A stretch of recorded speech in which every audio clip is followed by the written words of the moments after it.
Welcome to Facts TV News, where everything is true. Wanted man among two dead after highway shooting. A man who was on the St. Catherine Most Wanted list has died following a reported shootout with the police along the North-South Highway in St. Ann on Saturday.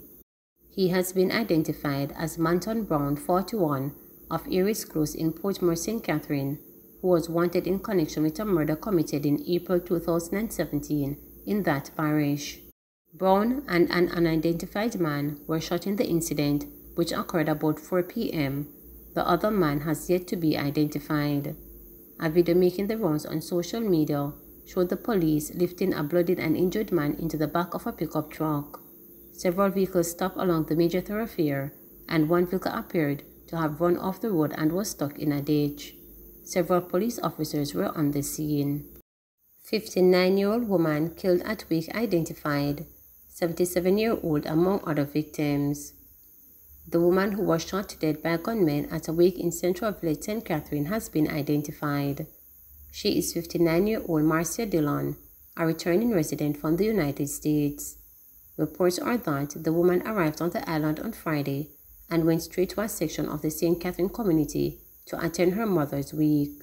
Sources report that the body of her parent was flown into the island. Reports are that while she was at the event, men with guns arrived at the area and opened fire, hitting Dillon and 3 other men, ages 77, 68, and the other in his late 40s. The criminals then fled from the area. The injured victims were rushed to hospital, where Dillon was pronounced dead and the others admitted. News of the death has since plunged the entire community into mourning. A visit by reporters to the community on Saturday saw distraught family members weeping openly. Some relatives were seen still seated on the ground close to where the distorted attack took place. One family member, who asked not to be named, recalled how after Dillon arrived on the island, she was talking about her retirement plans to enjoy life, after working so hard for several years. However, those plans were not to be, as criminals invaded the area, cutting down the mother of 5 and leaving victims as old as 77 in hospital battling for life.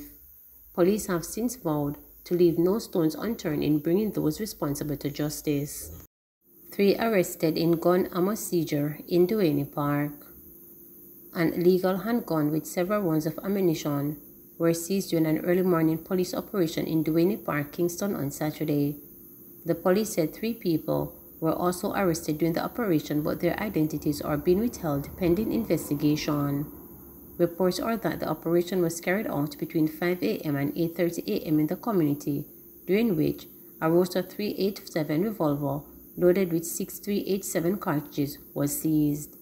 The police added an additional 57 assorted rounds of ammunition were seized, including 25.56 rounds used in high-powered rifles. Third man charged with murder of Snake Man.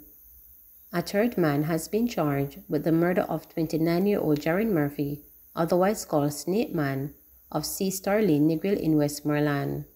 Murphy was shot and killed in his community on Monday, March 14. As investigations continue, 19-year-old James Crooks, otherwise called 99, a pater of Villa La Cage in the West End, Negril, has become the third person to be charged with Murphy's murder. Previously charged were Kimarley Williams and Eaton Slater. It is alleged that Crooks, Williams, and Slater shot Murphy dead at a premises in the community and then escaped in the area.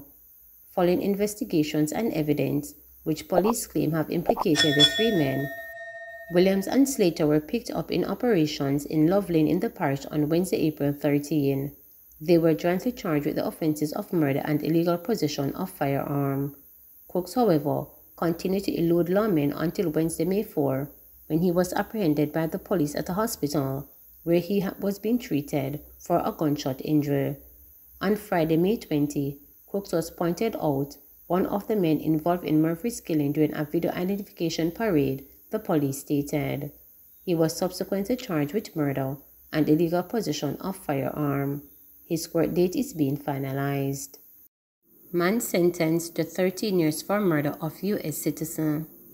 Sonnyman Walker, the man accused of killing an American in March 2020, was sentenced to 13 years in prison when he appeared in the St. James Circuit Court on Friday, May 20.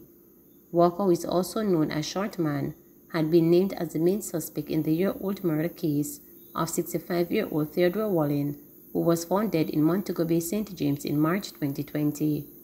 He had been on the run for more than a year, but was nabbed on May 14, 2021 in Rocky Point, Clarendon while attempting to flee to Haiti by boat. Prior to that, police had featured him on the Jamaica's Constabulary Force Wanted Wednesdays campaign. After his capture, Walker was formally charged with murder and robbery with aggravation. However, he pleaded guilty to the lesser charges of manslaughter and simple larceny. Walker has now been sentenced to 12 years on the charge of manslaughter and 1 year for the charge of simple larceny. The sentences will run concurrently.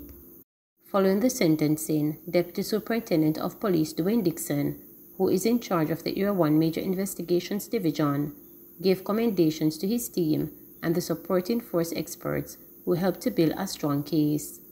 Our team at Area 1 Major Investigations Division pursued every line of investigation relentlessly, he said. We also received tremendous support from the St. James Division and the Technical Services Division. I want to make special mention of Detective Corporal Logan Thomas from the Criminal Records Office, whose experts in the area of latent print examination was a key factor in the case. Police arrest man after finding gun in sock during operation. A man was arrested in connection with the seizure of an illegal firearm and several rounds of ammunition in Lindsay, St. Catherine on Friday. Reports are that about 11:15 p.m., a joint police military team was on patrol in an area of East Avenue known as Cat's Corner when they saw a man throwing an object over a fence. The police said the man was accosted and the object, which was contained in a dark blue sock, was retrieved. Further checks revealed a .38 revolver loaded with 638 rounds of ammunition inside the sock. The police said the man's identity is being withheld pending further investigations. Thompson Hero runs in J3A Jubilee Series after Diamond League meet withdrawal. 2 days after she withdrew from the World Athletics Diamond League meeting in Birmingham in the United Kingdom, two-time double Olympic champion Elaine Thompson Hero showed up at the J3A Jubilee Series at the National Stadium. Thompson Hero won her 100-meter heat in an easy 11.35 seconds to advance to the final set for later Saturday evening. A release from Thompson Hero's camp had said she withdrew from the Birmingham meet out of an abundance of caution after she felt discomfort in her training. NHT not a charity. Prime Minister Andrew Holness said Friday that the mandate of the National Housing Trust, NHT, is that of a business and not a welfare institution, as it is believed to be by some working-class Jamaicans. There is an illogical thinking among our people where it is believed that if we run our business as a charitable organization, we will have the resources to be charitable. I want that point to sink in. The NHT, by virtue of government policy, and certainly by the direction that I have given, has a duty to ensure that it can provide affordable housing, the Prime Minister pointed out. We also use the NHT to assist in social housing, but we don't take the NHT funds, contributors' money, and apply it wholesale and totally in that way, he added. Prime Minister Andrew Holness, who was responding to points made by Assistant General Secretary of the Jamaica Confederation of Trade Unions, Clifton Grant, acknowledged that this misconception may have been born of the fact that the NHT was created with the use of funds from the National Insurance Scheme, NIS. The NHT was born out of the NIS, the savings of workers, but the NHT is not a welfare institution, and I know when I say this all kinds of people are going to jump up.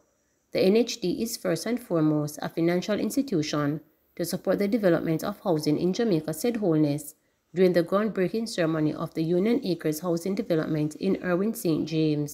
Union Acres, a joint venture partnership between NHT, the Jamaica Civil Servants Association, and the Jamaica Confederation of Trade Unions, is expected to provide 144 two-bedroom units to civil servants.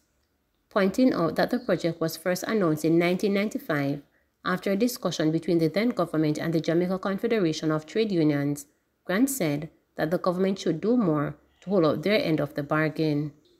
Coming out of the negotiation in the 1990s, when the government could not afford to increase the workers' needs, we discussed it and the idea came out that parcels of land should be identified in each parish to build houses for public sector workers.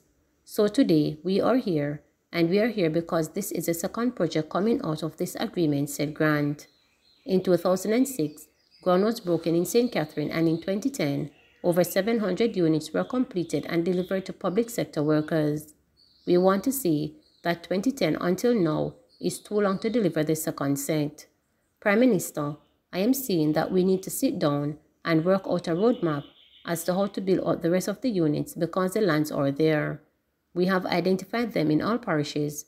We need to come up with a timeline as to how we can deliver the units because if we continue like this, every decade we will deliver 100 and then none of us will be around for the last set of workers to get their units grant added.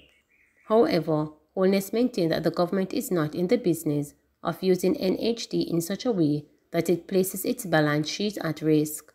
What we do is to ensure that the NHD is run properly, like a business, and then the dividends from the proper management, we decide how much of it we will use in social housing, how much of it we will use to subsidize housing, and how much of it will go back into the market for those people who can afford housing on the market, said the Prime Minister. Grant meanwhile called on the NHD and the government to deliver the Union Acres houses in a timely manner and within budget, and that the final price be affordable for the civil servants. Holness in response said the cost of the houses to civil servants could probably be slightly below market prices because the government had donated the lands, which would subsidize the cost of units. Please remember to subscribe, like, share, and click the notification bell for daily updates.